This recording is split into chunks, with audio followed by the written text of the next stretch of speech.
주어가 뒤로 갈 때 우리가 잘 가 이렇게 안녕 이렇게 하면은 외우기가 쉬울 거예요. bye 붙여서 뒤에 목적격 형태로 가고 이 원래의 동사는 어떻게 되죠? 능동의 동사는 수동태로 바뀌는 것이 be 플러스 pp입니다. 비동사를 쓰고 pp를 쓰면 이게 수동태가 되는 거예요. 끝. 쉽죠? 어렵지 않죠?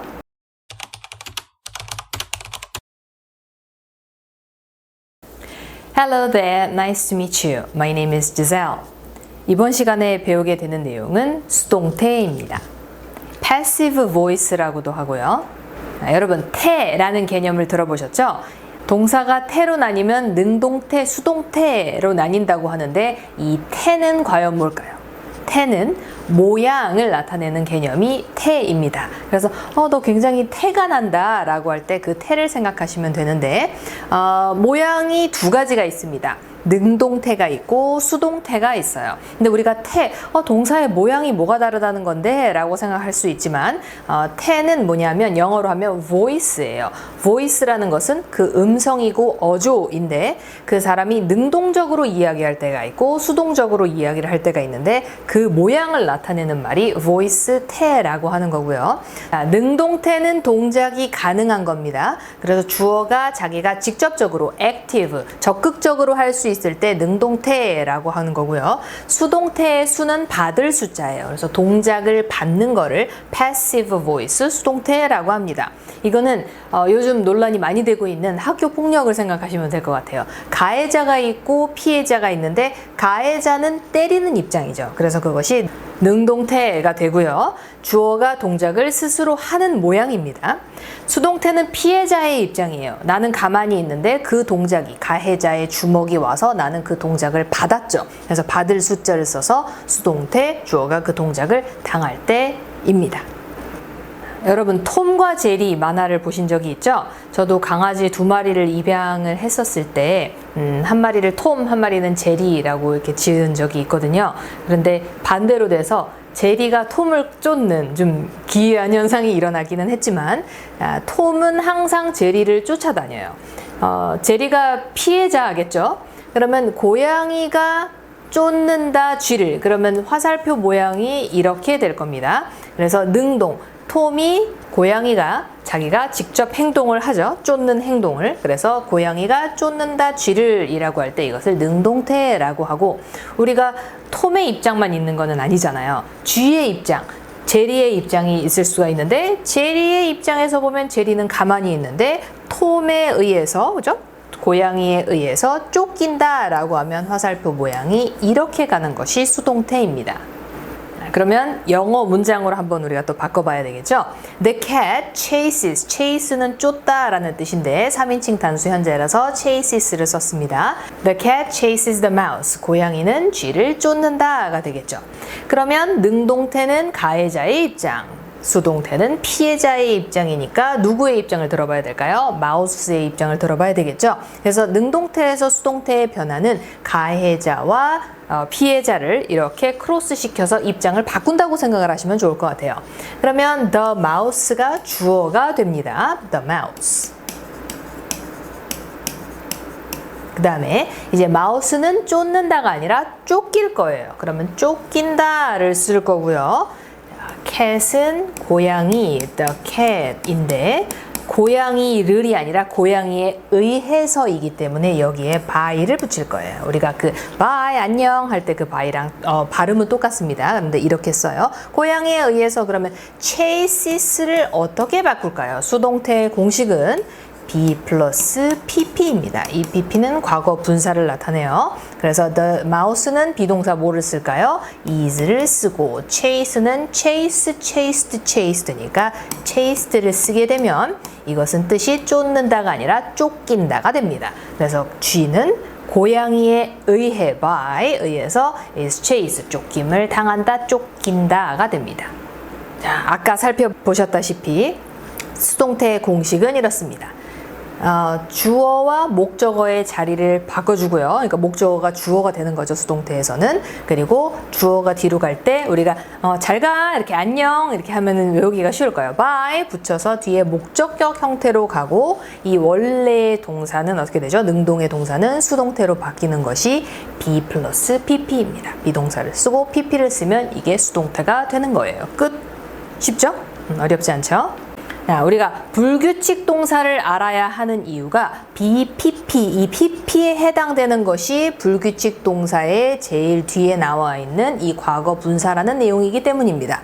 우리가 학교 다닐 때부터 선생님들이 맨날 동사표를 막 이렇게 던져놓고 외워라고 했는데 이걸 왜 외우는지 몰랐는데 이제는 여러분 아실 거예요. 그렇죠? 여기에 있는 분사가 중요하기 때문이에요. 그러면 이 원형을, 이거는 안 나와 있을 거예요. 동사표에. 원형은 이렇게 돼 있고 현재 동사와 과거 동사가 달라지는 모양을 묶어 놓은 것이 불규칙 동사표입니다. 그래서 비동사가 현재로 쓰면 I일 때 am, he일 때 is, you일 때 are인 것처럼 변하죠. 현재 동사는 이렇게 세 개가 있고 그다음에 과거 동사는 was, were 두 개로 좁아지고 그다음에 과거 분사에 bean이 있어요. 이 bean. 그러면 am, is, are는 이다, 있다였고 과거 동사의 was, were는 있었다, 이었다가 되겠죠. 그러면 이 be는 뭘까요? 그죠? 과거 분사는 형용사입니다. 그래서 니은 받침으로 끝나야 돼요. 그러면 있는, in이라고 해석을 하셔야 되고 keep의 변화형은 keep 3인칭일 때 s, 이거 s는 잘 안 나와 있지만 그냥 3인칭일 경우를 생각해서 붙여놨습니다. keep, kept, kept. 이 kept와 이 kept는 모양은 같지만 다르죠. 여기는 유지했다, 가지고 있었다. 지만 여기는 캡틴은 가지고 있는 이라고 해석을 하셔야 됩니다. come은 어떻게 변하나 볼까요? come, came, come, 돌아오는 형태가 있고 wait는 wait, waited, waited, 여기 뒤에가 같은 형태가 있고 chase, 아까 우리가 배웠던 쫓는다는 chase, chased, chased. 그래서 이 모양이 달라지잖아요. 여기 현재 동사, 과거 동사, 과거 분사가 굉장히 달라지는 경우로 우리가 A, B, C의 형태다라고 얘기하는 거고 keep, kept, kept 여기 뒤에는 똑같으니까 이게 B, B가 되고 이게 A가 돼서 A, B, B 형태다라고 해서 외우는 것들이 있어요. 근데 동사가 여러 가지가 있지만 이게 다 동사마다 변해요. come, came, come은 돌아오니까 A, B, A라고 하고 요것도 A, B, B 뒤에가 같으니까 요것 또한 A, B, B가 되겠죠. 요거를 불규칙 동사표라고 하는데 우리는 주목을 해야 되는 것이 과거 분사 파트입니다. 자, 수동태의 공식 여러분 기억하시나요? 뭐였죠? 일단 모든 문장의 핵심인 주어를 써주고 동사 자리에 내가 그 동작을 하는 동사 원형이 아니라 받는 거기 때문에 비동사, 받은 이 PP를 받은 상태이다. 비동사는 상태 동사이기 때문에 상태이다 라고 해석을 하면 훨씬 편하겠죠. 그죠? PP를 받은 상태다. 누구에 의해? 목적어에 의해서. 그래서 by를 꼭 붙여주는 거 잊어버리지 마세요. 자, 그 다음에 준비한 문장은 아까 우리가 고양이가 쥐를 쫓는 문장이 있었지만 쥐와 고양이는 그냥 일반 명사이기 때문에 변함이 없었어요. 근데 대명사인 경우에는 우리가 앞에 주어에 쓰면 우리가 알고 있는 I, you, he, she, we, they 이렇게 쓰지만 목적어일 때는 나를 이라고 하면 I가 아니죠. 뭐라고 하죠? be라고 하죠. 나를이 될 때. 그래서 변하기 때문에 이거를 한번 준비를 해봤습니다. 그러면 he, 그는 loves, 사랑한다. 3인칭 단수현재니까 s 붙였고요. her, 그녀를 이라고 했어요.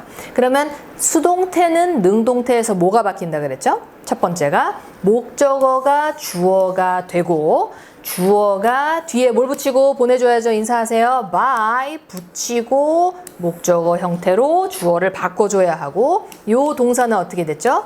be 플러스 pp로 바꿔줘야 한다. 그럼 한번 만들어 봅시다.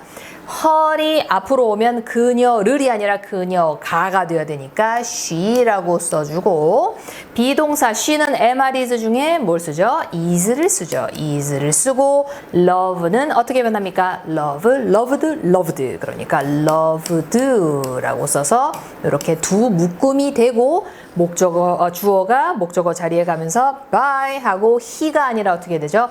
him 이렇게 외우시면 돼요. 남자는 him, 여자는 her 이렇게 외우시면 편할 거예요. She is loved by him. 그녀는 그에 의해서 사랑을 받는다가 됩니다. 자, 시제별로 한번 준비를 해봤어요. 수동태가 be 플러스 pp인 것을 항상 생각하시고 저와 함께 한번 바꿔볼게요. 현재형 the cat chases the mouse. 고양이는 쥐를 쫓는다. 그러면 입장은 누구의 입장? the mouse가 되고요.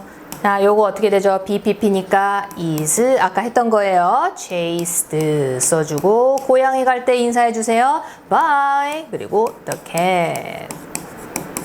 쥐는 고양이에 의해 쫓김을 당한다, 쫓긴다. 그러면 과거 형태일 때는 chases가 아니라 chased가 됐네요. 그러면 누구의 입장? the mouse의 입장, 쥐. 그러면 비동사 is chased 그대로 쓸까요? 아니죠. chased 과거형이니까 뭘 써줘야 되죠? was 써주고 뒤에는 똑같습니다. pp는 똑같으니까 was chased 고양이 보내주세요. by the cat. 이렇게 하면 쥐는 고양이에 의해 쫓김을 당했다, 쫓겼다가 되겠죠. 미래형 the cat 조금 난이도가 올라갔습니다. will chase the mouse. 고양이는 쥐를 쫓을 것이다. 그러면 바꿔주면 쥐는 고양이에 의해 쫓길 것이다가 되겠죠. 그러면 누구의 입장? the mouse 써주고 자, 요거를 어떻게 바꿀 것이냐. 자, 조동사 will, 조동사는 부반장, 영원한 부반장이라 그랬어요. 그러면 will은 그대로 둡니다. will 써주고 수동태 BPP였죠. 그러면 the mouse가 3인칭이니까 is를 쓸까요? 아니죠. 조동사 다음에는 동사 원형을 써줘야 되는데 MR is의 원형은 be였죠. will be 그리고 pp니까 chased가 되고 고양이 또 인사해주세요. by the cat 이라고 하면 쥐는 고양이에 의해서 쫓김을 당할 것이다 가 되겠죠. 우리가 능동태에서 수동태로 보내줄 때 주어와 목적어가 자리를 바꾸면서 주어가 뒤로 갈 때 by를 붙였었는데 by가 생략되는 경우가 있어요. 그러니까 by 목적어가 생략되는 경우 첫 번째, 행위자의 행위가 일반인일 때 예문을 한번 볼까요? Spanish, 스페인어라는 뜻인데 Spanish is spoken. 스페인어는 BPP 여기 수동태 나왔네요. 말해진다. 어디에서? in Spain. 그런데 누구에 의해서 말해질까요? 스페인어를 쓰는 사람들은 뭐 남미에도 많기는 하지만 스페인에서 스페인어는 스페인 사람들이 쓰겠죠. 그래서 by Spanish people 그랬는데 이거 되게 말이 좀 반복이 많이 되죠. 한국어는 한국에서 한국인들에 의해 쓰여지다. 그럼 한국인들에 의해 쓰여지지 뭐 외국인들에 의해서 쓰여질까 봐요. 그래서 by Spanish people을 우리가 이럴 때는 일반인일 때는 생략을 합니다. 자, by 행위자가 생략되는 두 번째, 행위의 행위자가 명확하지 않거나 중요하지 않을 때 또 예문을 봅시다. Giselle was born 수동태네요. BPP. born은 bear에서 왔어요. 여러분 bear 하면 곰만 생각하시는데 bear이 나타예요. 여러분 문자 할 때 보면 남자들이 여자한테 문자를 할 때 여자들이 정 떨어지는 경우가 거의 이제 오타를 많이 낼 때라고 해요. 그래서 감기가 빨리 낫다해서 낫길 바래 해야 되는데 빨리 낫길 바래 라고 쓸 때 여자들이 굉장히 정이 떨어진다고 얘기를 하더라고요. bear의 불규칙 형태는 bear, bore, 그리고 born입니다. 그래서 bear은 낳다, 이거는 낳았다, born은 나은이 되겠죠. 그러면 나은 상태다. 그러니까 나아짐을 당했다. 나아졌다. in Germany. 독일에서 근데 누구에 의해? 거의 뭐 엄마에 의해 낳기는 하지만 거의 애를 받을 때는 산파나 아니면은 무슨 그 산부인과의 의사, 간호사 이런 사람들이 애를 받을 거 아니에요. 그래서 중요하지 않거나 뭐 누가 받았는지 어떤 간호사인지 내가 알게 뭐예요. 그랬을 때는 by 이하를 생략합니다. 수동태에서 by 행위자가 생략되는 경우 세 번째, 행위자의 주체를 알 수 없을 때 우리가 항상 누군가에 의해서 어떤 행동을 당하는 것이 아니라 그 누가 나를 어떻게 했는지를 모르는 경우가 있어요. 예를 들면 누가 지나가면서 제 뒤통수를 치고 갔는데 제가 돌아봤을 때 이미 없으면 누가 쳤는지를 모르잖아요. 그런 것처럼 my phone, 나의 전화기는 나의 스마트폰은 was stolen 수동태죠. 훔침을 당했다. stolen은 어떻게 바뀌죠? steal이라고 해요. 요 steal이랑 헷갈리시면 안 됩니다. 요거는 steal 밀어주시면은 강철이 되고요. 요거는 steal 약간 좀 고급스럽게 말아주시면 요게 훔치다가 돼요. 그러면 steal 훔쳤다, stole 그리고 훔쳐진 stolen이 됩니다. 그래서 was stolen 훔침을 당했다. on the street 길거리에서 근데 누구에 의해 도둑놈을 알 수 없는 상태예요. 주체를 알 수 없을 때 우리가 by someone 이런 거를 쓰지 않는다라는 것을 기억하시면 되겠습니다. 우리가 능동태에서 수동태로 바뀌고 주어가 목적어 자리, 목적어가 주어 자리로 오는 수동태를 공부했습니다. by가 생략되는 이 세 가지 경우를 꼭 기억하시면서 See you later, alligator.